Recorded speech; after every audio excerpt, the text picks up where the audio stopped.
जय श्री राधे कृष्णा। जय श्री हरि विष्णु।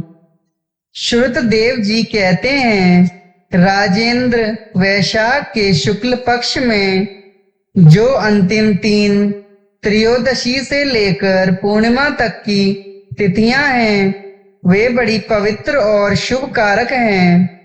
उनका नाम पुष्करिणी है।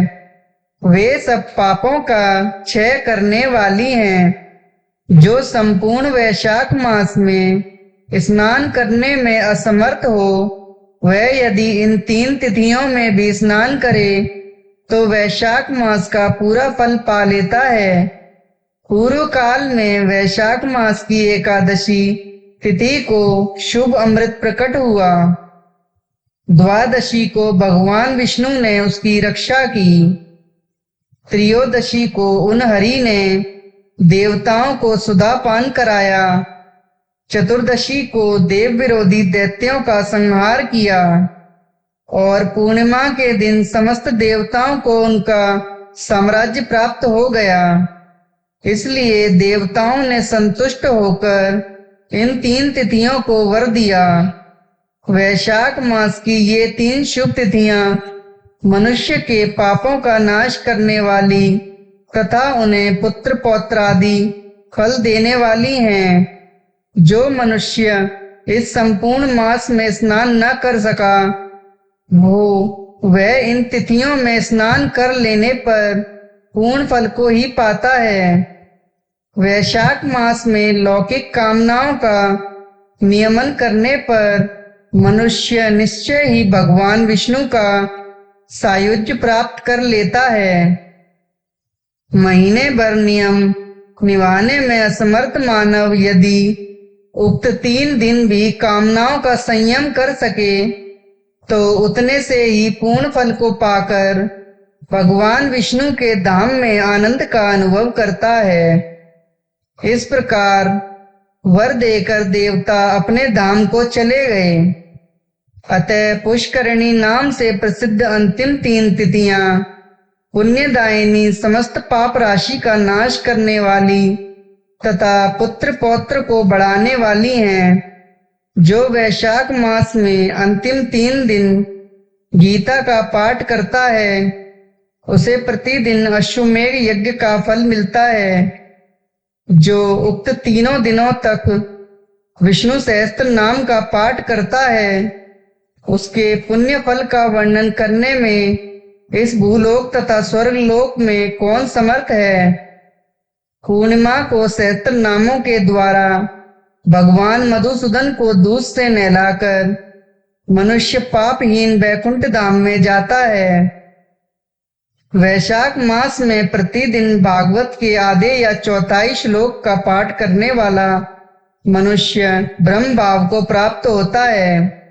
जो वैशाख के अंतिम 3 दिनों में भागवत शास्त्र का श्रवण करता है, वह जल से कमल के पत्ते की भांति कभी पापों से लिप्त नहीं होता।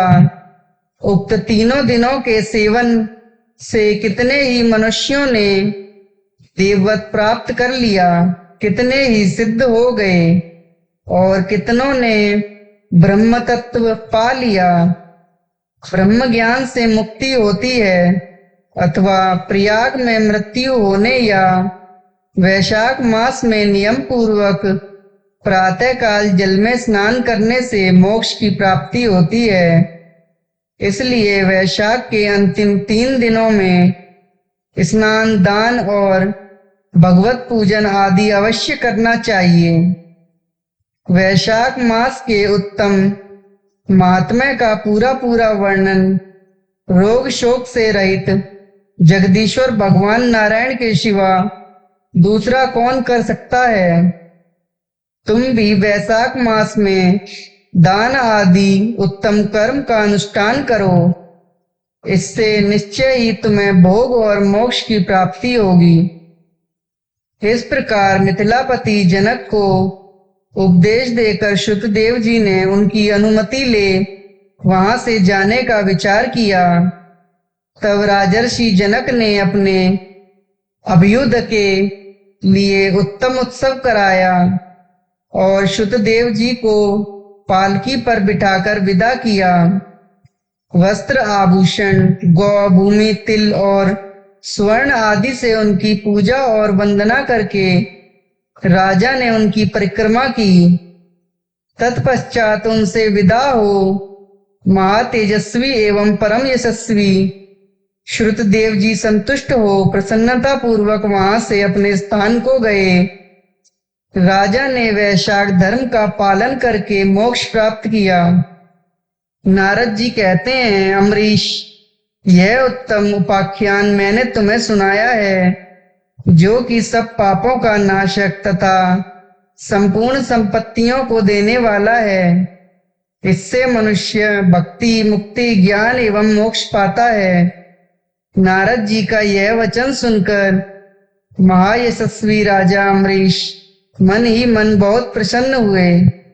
उन्होंने बाह्य जगत के व्यापारों से निवृत्त होकर मुनि को साष्टांग प्रणाम किया और अपने संपूर्ण वैभवों से उनकी पूजा की। तत्पश्चात उनसे विदा लेकर देवर्षि नारद जी दूसरे लोक में चले गए, क्योंकि दक्ष प्रजापति के शाप से वे एक स्थान पर नहीं ठहर सकते। राजर्षि अम्बरीश भी नारद जी के बताए हुए सब धर्मों का अनुष्ठान करके निर्गुण परम ब्रह्म परमात्मा में विलीन हो गए। जो इस पाप नाशक एवं पुण्यवर्धक उपाख्यान को सुनता अथवा पढ़ता है वह परम गति को प्राप्त होता है। जिनके घर में यह लिखी हुई पुस्तक रखी रहती है उनके हाथ में मुक्ति आ जाती है। फिर जो सदा इसके श्रवण में मन लगाते हैं उनके लिए तो कहना ही क्या। बोलो भगवान विष्णु की जय।